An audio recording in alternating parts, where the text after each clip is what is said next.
Hello guys, जय श्री राम, शास्त्री काल से आ रहा हूँ गाइस। आज आप लोगों के लिए मैं लेकर आया हूँ केमिस्ट्री का फुल प्रैक्टिस सेट।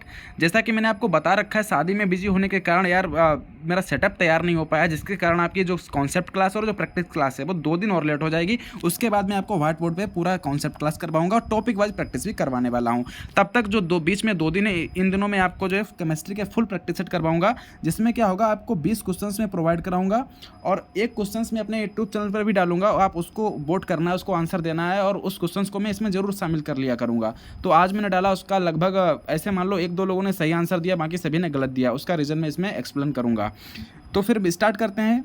चलिए देखिए, पहला क्वेश्चन आप देखिए। इंग्लिश वाले भी देख लीजिए। इंग्लिश जो है, आप ऊपर इंग्लिश लिखिए, नीचे हिंदी लिखिए। तो इंग्लिश हिंदी दोनों में क्वेश्चन हैं, दोनों में मैंने इस हिसाब से पीडीएफ को तैयार किया है ताकि किसी को भी कोई प्रॉब्लम ना हो, चाहे इंग्लिश वाला हो तो हिंदी वाला, किसी को प्रॉब्लम ना हो, आराम से वो लोग देख लें। और इसमें जो जितने भी क्वेश्चंस आप देखेंगे सभी सिलेक्टेड क्वेश्चंस होंगे, कहीं ना कहीं एग्जाम में ज़रूर पूछेंगे। तो एकदम बेस्ट क्वेश्चंस हैं। आप लोग भी अपनी तैयारी को जांच लें कि कैसे आप पढ़ रहे हैं, कैसी आपकी तैयारी है। और मैं तो आपको करवाऊंगा, तो वो तो एकदम मस्त तैयारी करवाऊंगा कॉन्सेप्ट और प्रैक्टिस की। बस 2 दिन और वेट कर लीजिए। तब तक आप प्रैक्टिस जो मैं करवा रहा हूँ, फुल प्रैक्टिस करवा रहा हूँ 20 क्वेश्चन की, इनमें आप 2 दिन में अपना स्कोर चेक करिए कितना कर देते हैं। और जितना कर लेते हैं उसको आप कमेंट बॉक्स में कमेंट जरूर कर देना, ताकि मैं भी जान पाऊँ कि आप किस लेवल की तैयारी कर रहे हैं। तो देखिए, पहला क्वेश्चन अगर मैं देखूँ, यदि यूरेनियम 238 नाभिक को 2 समान भागों में विभाजित होता है तो उत्पादित 2 नाभिक होंगे। तो मैं आपको बता दूं, इसका आंसर, राइट आंसर जो होगा वो स्टेबल हो जाएगा। अब आप कहेंगे स्टेबल कैसे हो जाएगा, तो पहले सबसे आपको पता होना है स्टेबल नाभिक क्या होता है। स्टेबल नाभिक होता है जिसमें प्रोटॉनों की संख्या और न्यूट्रॉनों की संख्या समान होती है, उसको स्टेबल नाभिक कहते हैं। और रेडियो एक्टिविटी जो दे रखा है, रेडियो एक्टिव एलिमेंट क्या होते हैं, जिनमें प्रोटॉनों की संख्या और न्यूट्रॉनों की संख्या समान नहीं होती है, वो अस्थिर कहलाते हैं, या बोल सकते हो अनस्टेबल कहलाते हैं। तो रेडियोधर्मी को आपको पता चल गया और स्टेबल नाभिक पता चल गए। बाकी आइसोटोप और आइसो जो बार होते हैं आपको पता होगा, क्योंकि ज़्यादा एक्सप्लेन करूंगा तो वीडियो लंबा चला जाएगा। बाकी जब कॉन्सेप्ट क्लास कराऊंगा तो उसमें सब कुछ आपको बताऊंगा, सब कुछ। 1 घंटे से कम की ही क्लास रहेगी, 30 मिनट से 1 घंटे के बीच में, उसमें आपको सब कुछ क्लियर हो जाएगा। क्योंकि यहाँ पर अगर एक्सप्लेन करूंगा तो वीडियो लंबा हो जाएगा, ठीक है। तो आप जान लीजिए कि जब यूरेनियम 238 को हम लोग स्प्लिट करते हैं तो जो लास्ट में जो 2 एलिमेंट्स बचते हैं, उनके जो नाभिक होते हैं, न्यूक्लियस होते हैं, वो स्थिर होते हैं।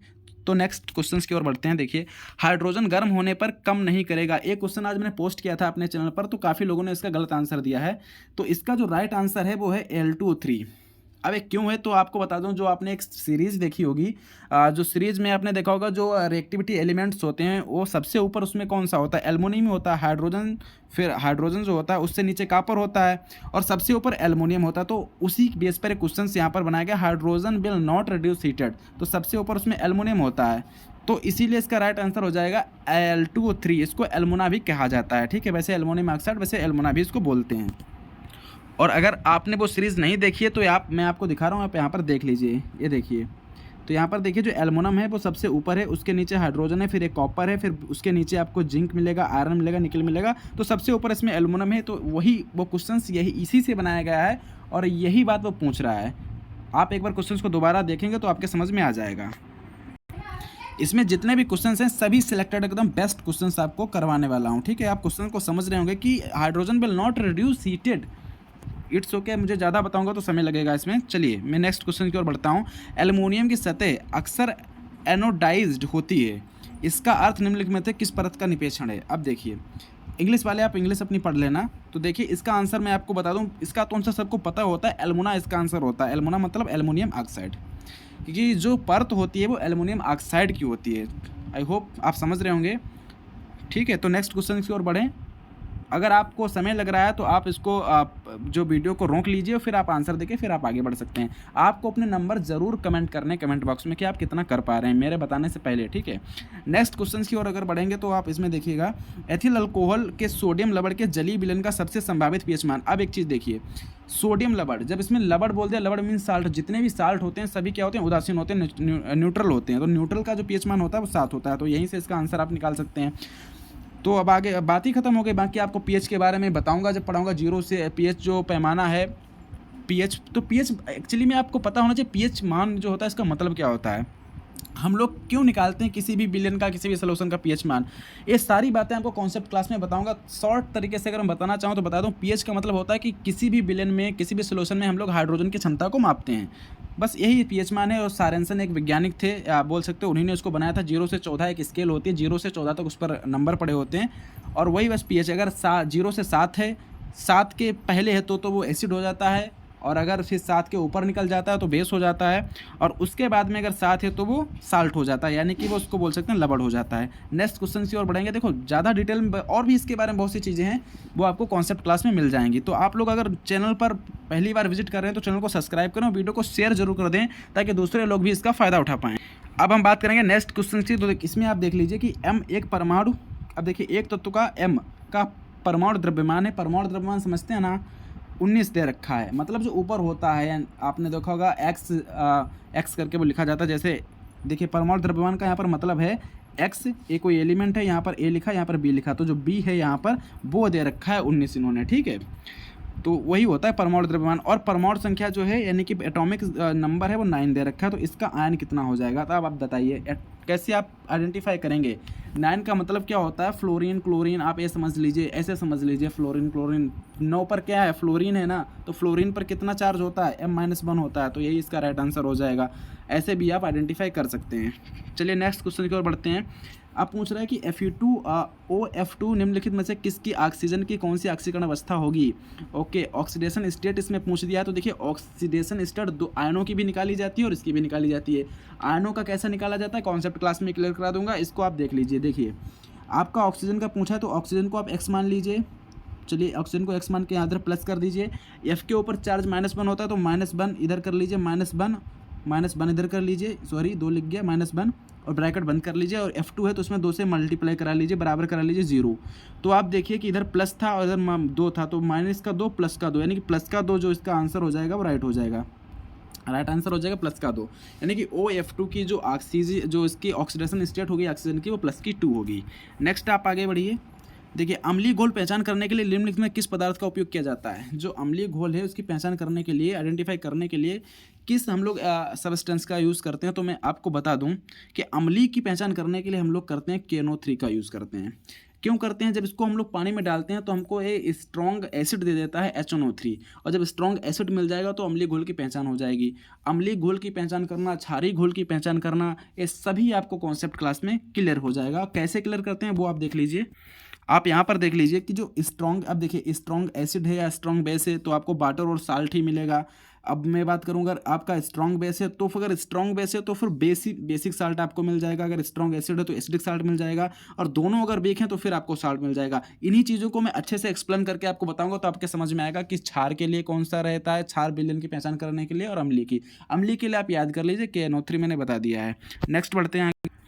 नेक्स्ट की अगर बात करूंगा तो आप देखिए कि हेक्सेन से एथेन किस प्रक्रिया के द्वारा प्राप्त किया जाता है? तो देखिए ये भी एक अच्छा क्वेश्चन है कि हेक्सेन से एथेन बनाना है, ठीक है। आपको पता होना, देखिए अब हेक्सेन जो टॉपिक आता है इसमें बहुत से एल्केन का जनरल फार्मूला क्या होता है, एल्केन एल्कीन एल्काइन क्या होती है, सब कुछ आपको कॉन्सेप्ट क्लास में मिला करवा दूंगा।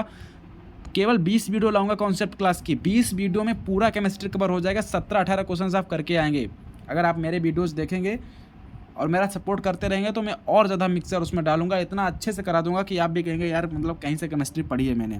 तो बात करते हैं हेक्सेन की। अब हेक्सेन से इथेन बना रहे हैं, तो हेक्सेन का फार्मूला क्या होता है आपको पता होगा, C6H14 हेक्सेन होता है, और इससे आपको बनाना है C2H6 एथेन बनाना है। मतलब उसको क्रैक कर रहे हैं ना, उसको तोड़ रहे हैं, तो इसकी विधि होती है क्रैकिंग विधि। क्रैकिंग विधि में आपको वैसे बोर्ड पर भी नहीं लिखा सकता क्योंकि यार बहुत बड़ा प्रोसेस होता है। चलो मैं इसको दिखा रहा हूँ, बिल्कुल ये आप क्रैकिंग विधि यहाँ से देख लीजिए। देखिए ये होती है क्रैकिंग विधि। ये देखिए C6H14 को मतलब इसे गर्म करते हैं सबसे पहले प्रोपेन में, फिर एथेन में, फिर आपको CH4 में, यानी कि जो प्राकृतिक गैस होती है उसमें टूटता है। उसके बाद फिर ये हमारा C2H6 में टूटता है, ठीक है, और ये C4H8 ऐसे टूटता है, तब जाकर जो है हमारा क्रैकिंग विधि ये पूरी फॉलो हो पाती है। तो क्रैकिंग विधि एक्चुअली में क्रैकिंग विधि होती क्या है, क्रैकिंग प्रोसेस क्या होता है, उसका मीनिंग होता है जो बड़े बड़े हाइड्रोकार्बन्स हैं उनका छोटे हाइड्रोकार्बन में टूट जाना, यानी बड़े हाइड्रोकार्बन का छोटे हाइड्रोकार्बन में विभाजित हो जाने को क्रैकिंग विधि कहते हैं। भाई क्रैकिंग शब्द से ही समझ में आता है क्रैक कर देना, ओके। इसीलिए हम बताते हैं कि क्रैक मतलब तोड़ देना, तो क्रैकिंग विधि आपको समझ में आ गया। नेक्स्ट अगर मैं बात करूँ आगे, देखिए एक लौह उत्प्रेरक की मौजूदगी में बेंजीन किसे उत्पादित करने के लिए क्लोरीन के साथ अभिक्रिया करता है? क्लोरीन के साथ अभिक्रिया करता है। चलिए अब मैं बता दूं बेंजीन का आपने फार्मूला पढ़ा होगा C6H6 होता है, ठीक है। उसके बाद आपसे पूछ रहा है कि क्लोरीन के साथ अगर बेंजीन क्रिया करेगा तो क्लोरोबेंजीन बनाएगा। आपने इसको, मैं जब बेंजीन का टॉपिक पढ़ाऊंगा आपको तो वहाँ पर आपको बताऊंगा, तो इसका राइट आंसर क्लोरोबेंजीन हो जाएगा। आपने देखा होगा ये रिएक्शन होती है यहाँ पर ऐसे करके ऐसे बनता है, आपने बेंजीन देखा होगा, बेंजीन का रिंग देखा होगा ना, ऐसे करके ऐसे बनाते हैं, फिर यहाँ पर गोला कर देते हैं, यहाँ पर क्लोरीन लगाते हैं, फिर बाद में Cl टूट के यहाँ लग जाता है और HCl निकल जाता है, वो क्लोरोबेंजीन होती है। उसमें Fe जो होता है उत्प्रेरक होता है, कैटलिस्ट होता है। ओके, नेक्स्ट आप देख लीजिए, इसका पूछ रहा है कि रासायनिक तत्वों के निम्नलिखित में कौन सा तत्व समुच्चय का समान आवर्त है। देखिए यहाँ पर सेम पीरियड पूछ रहा है, मतलब सेम पीरियड में कौन कौन से हैं। तो आप देखिए हीलियम, नियान, आर्गन। अब हीलियम नियान तो हमारे कॉलम में मिलते हैं, तो ये तो आंसर नहीं होगा, इसको आप एलिमिनेशन मेथड से करेंगे। क्लोरीन ब्रोमीन एक में होते हैं तो सेम कॉलम में आ जाएंगे, तो ये भी नहीं। क्लोरीन ब्रोमीन आयोडीन है तो बिल्कुल नहीं होगा। उसके बाद पूछ रहा है कि आप इसको देख लीजिए NiCi NiCuZn, तो इसके लिए तो आप कॉपर 29 होता है, निकल 28 होता है, 28 29 30, तो देख लीजिए आपको पता चल गया कि 28 होता है, 29 होता है, 30 होता है, तो ये क्या है सेम पीरियड में है, तो यही आपका आंसर हो जाएगा। और ये आंसर बिल्कुल नहीं हो सकता क्योंकि कॉपर 29 है, सोडियम क्या है 11 है और Mg 12, तो ये भी आंसर नहीं होगा। तो इस हिसाब से अब आप इसके लिए आपको पीरियाडिक टेबल का पता होना बहुत ज़रूरी है। पीरियाडिक टेबल आपको रटा दूंगा भाई साहब, एकदम रटा के रख दूंगा, आप बस भरोसा करिए। सामने जो आप देख रहे हैं ना पीरियाडिक टेबल, आपको बड़ी हाई फाई लग रही होगी, बहुत बड़ी, एक कुछ भी नहीं है यार, पूरा आपको याद करा दूंगा भाई साहब, पूरा याद करा दूंगा। जो इंपॉर्टेंट है, जो आपके एग्जाम में आता है, कैसे याद करना वो ट्रिक मैं बता दूंगा। आप इसमें भी देख सकते हैं कि सेम पीरियड भी मैंने बताया था, ये देखिए सेम पीरियड में जा रहे हैं, यानी कि ये ऐसे जो लाइन है ना हॉरिजॉन्टल लाइन, ये पीरियड होते हैं, और जो वर्टिकल लाइन होती हैं क्या होते हैं हमारे इसको समूह बोलते हैं, यानी कि इसको वर्ग भी बोल सकते हैं हिंदी में, और इंग्लिश में शायद स्क्वायर बोलते हैं, ठीक है। और अगर मैं बात करूं तो मैं इसमें अगर बताना चाहूं आपको, तो एक इम्पॉर्टेंट बात पूछी जाती है कि कितने आवर्त होते हैं। तो आप देखिए 7 पीरियड होते हैं इसमें, और जो स्क्वायर होते हैं वो 18 होते हैं। इस चीज़ को भी आप याद कर लेना क्योंकि ये इंपॉर्टेंट है। तो समझ में आपके आ गया होगा, तो आगे बढ़ते हैं। देखिए नेक्स्ट क्वेश्चन के लिए, निम्न में से कौन सी धातु पारद मिश्रण नहीं बनाती है। तो पारद एक्चुअली में मतलब पारद होता है अमलगम। अमलगम को अगर बोलना जाए, देखिए अमलगम मतलब होता है कि कोई भी अगर मरकरी धातु है और किसी के साथ तो नहीं, मतलब इसके साथ कोई नेक्स्ट धातु मिल जाती है तो वो अमलगम बना के तैयार कर देती है, ठीक है। लेकिन अमलगम आपने पढ़ा होगा जिंक बना देता है, कॉपर बना देता है, मैग्नीशियम बना देता है, आयरन कभी अमलगम नहीं बनाता है, तो iron is right answer. Next मैं बढ़ता हूँ, आपको पोस्ट करूँगा डेली क्वेश्चंस अपने यूट्यूब पर, वहाँ से आप पोल जरूर करना, और आज आपका जितना स्कोर आ रहा है वो भी कमेंट बॉक्स में कमेंट करना। अगर आप चैनल पर पहली बार विजिट कर रहे हैं और अभी तक चैनल सब्सक्राइब नहीं किया है तो चैनल को सब्सक्राइब जरूर करें, क्योंकि आपके लिए ऐसे कॉन्सेप्ट क्लास और टॉपिक वाइज प्रैक्टिस भी लाने वाला हूँ व्हाइट बोर्ड पर। अभी व्हाइट बोर्ड नहीं हो पाया है तो 2 दिन बाद आपको व्हाइट बोर्ड पर क्लास मिलने वाली है, ठीक है। तो नेक्स्ट क्वेश्चंस की ओर बढ़ते हैं। आपको तब तक जब तक क्लास नहीं मिल रही व्हाइट बोर्ड पर, तब तक आपको ऐसे प्रैक्टिस सेट में करा रहा हूँ, 20-20 क्वेश्चंस लाऊंगा मिक्स, और जैसे ही परसों से लगभग 9 तारीख से मैं आपको कराना स्टार्ट कर दूंगा। चलिए नेक्स्ट क्वेश्चन आप देख लीजिए कि इसमें करा है कि संकेतन एक समस्थानिक प्रतिनिधित्व करता है, which of following notation represent N isotope. Okay, isotope, तो आप समझिए आइसोटोप के लिए आपको आप आंसर वो ऑप्शंस देख लीजिए, तो आपको पता होगा 6 12 6 14, यानी कि जो कार्बन होता है ना वो नोटेशन देता है आइसोटोप का। तो इसमें तो ज़्यादा बताने वाली बात, अगर हाइड्रोजन होता तो बता देता, हाइड्रोजन के 3 आइसोटोप होते हैं, इट्स ओके। और ऑक्सीजन के आइसोटोप होते हैं तो वो उसमें दे नहीं रखे, तो ये आंसर दे रखा, तो यही इसका आंसर हो जाएगा। कॉन्सेप्ट करवाऊंगा, कॉन्सेप्ट क्लास सारा सब कुछ क्लियर हो जाएगा, घबराइए बिल्कुल मत। केमिस्ट्री की जिम्मेदारी 18 क्वेश्चन मुझ पर छोड़ दीजिए, 18 क्वेश्चन आप फोड़ देंगे अगर मेरी 20 वीडियो और 20 कॉन्सेप्ट क्लास और 20 प्रैक्टिस क्लास, और साथ में ये जो मैं करा रहा हूँ फुल ओवरऑल भी कराऊंगा, करीब 20 प्रैक्टिस सेट फुल कराऊंगा आपको, कर लेंगे भाई साहब। केमिस्ट्री की एकदम फाड़ के रख देंगे केमिस्ट्री को। वजन में अनुपात क्या होगा जिसके द्वारा कार्बन और ऑक्सीजन कार्बन मोनोऑक्साइड के एक अणु में मिल जाते हैं। अब देखिए इसका मतलब क्या है आपको पता होना चाहिए। कार्बन मोनोऑक्साइड का फार्मूला, कार्बन और ऑक्सीजन जब मिलते हैं तो कार्बन मोनोऑक्साइड बन जाता है। तो इसमें कह रहा है कि वजन मतलब होता है भार, जो मैंने आपको बताया था x इधर a लिखा होता है इधर b लिखा होता है ना, इसका अनुपात पूछ दिया, इसका रेशियो पूछा b का रेशियो। तो इसमें क्या होता है 6 12 होता है तो इधर 12 आ जाएगा, ठीक है, क्योंकि 6C 12 लिखते हैं ना, 6C 12 करके, तो इधर का 12 उठा लीजिए, रेशियो बना लीजिए। अब ऑक्सीजन लिखते हैं हम लोग 8, ऑक्सीजन 16 लिखते हैं, तो इधर हम लोग 16 लिख लीजिए। अब इसको काट दीजिए 4 से, 4 3 12 और 4 चक्कू 16, इसका राइट आंसर हो जाएगा ए 3:4। तो 3:4 क्या होगा, इसका राइट आंसर हो जाएगा। I hope you are understand what I want to say. Next question की ओर बढ़ते हैं। देखिए किसके अनुसार समान ताप और दाब के तहत सभी गैसों के समान आयतनों के समान संख्या में अणु होते हैं। इसके ऑप्शन कहाँ हैं, अच्छा, इधर इसके ऑप्शन दे रखे हैं, ठीक है। तो इसमें कह रहा है कि इसमें ताप भी कांस्टेंट रहे और जो हमारा प्रेशर है वो भी कांस्टेंट रहे और आयतनों के समान संख्या में अणु होते हैं। मतलब आयतनों में अगर देखा जाए तो समान संख्या में अणु होते हैं। तो अणुओं की बात कौन करता है भाई साहब? चार्ल्स का नियम करता है? नहीं। चार्ल्स में आपने देखा हो, चार्ल्स का नियम करता है ऐसे करके P अनुपात पद B, इसमें T कांस्टेंट होता है। बायल का नियम क्या करता है? बायल के नियम में P जो होता है कांस्टेंट होता है। ग्राहम का नियम विसरण की दर बताता है, ठीक है, जिसमें घनत्व की, जिसमें आप वो घनत्व की बात करते हैं, घनत्व मतलब समझते हैं ना, डेंसिटी की बात होती है। तो इसका राइट आंसर हो जाएगा ए, अवोगाद्रो नियम। पूरा एक्सप्लेन भी करूँगा अवोगाद्रो नियम, जब आपकी कॉन्सेप्ट क्लास करवाऊंगा तो सब कुछ आपको पता चल जाएगा। आपको एक मान पता होना चाहिए, जो अवोगाद्रो संख्या शायद होती है उसका एन, अवोगाद्रो आयतन कुछ होता है, उसका मान होता है, आपको बता दूं मैं, वो शायद 6 पॉइंट करके होता है, 10⁻³ करके लिखा जाता है, वो भी आपको लिखा दूंगा, ठीक है। एनटीपी पर उसका मान होता है कुछ।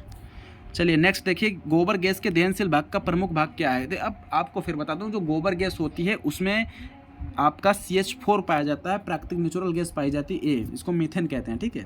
तो इसका राइट आंसर हो जाएगा मीथेन, ऑक्सीजन के साथ क्रिया करके जलने लगती है। इस चीज़ को भी आपको याद कर लेना है। नेक्स्ट आप देख लीजिए, एक रासायनिक तत्व के परमाणु के विषय में चुंबकीय क्वांटम संख्या। चुंबकीय क्वांटम संख्या, तो सबसे पहले आपको बता दूं 4 प्रकार के साथ क्वांटम संख्या आपने पढ़ी होंगी ऑलरेडी। अगर नहीं पता तो मैं आपको बता देता हूं। नंबर 2 पर तो आती है अज़ीमुथल क्वांटम संख्या, जो कि हमारी उपकक्षा जो होती है, सबसेल होती है, उसका आकार डिसाइड करती है। और नंबर 1 पे जो हमारी आती है वो शायद नंबर 1 पे आती है चक्री करके, शायद नहीं, नंबर 4 पे होती है चक्री, जो कि हमारी जो इलेक्ट्रॉन घूमता है उसके स्पिन को दर्शाती है।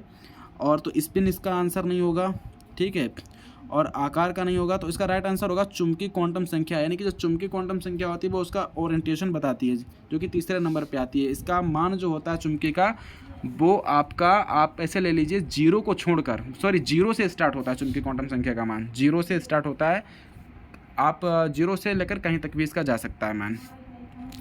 1 मिनट, सॉरी मैंने कुछ गलत बोल दिया। जो चुंबकीय क्वांटम संख्या होती है उसका जो राइट आंसर तो इसका यही होगा ए वाला, लेकिन इसका जो मान होता है चुंबकीय क्वांटम संख्या का, वो -1 से +1 के बीच में होता है, ठीक है। अज़ीमुथल क्वांटम संख्या का मान 0 से लेकर कितना भी हो सकता है।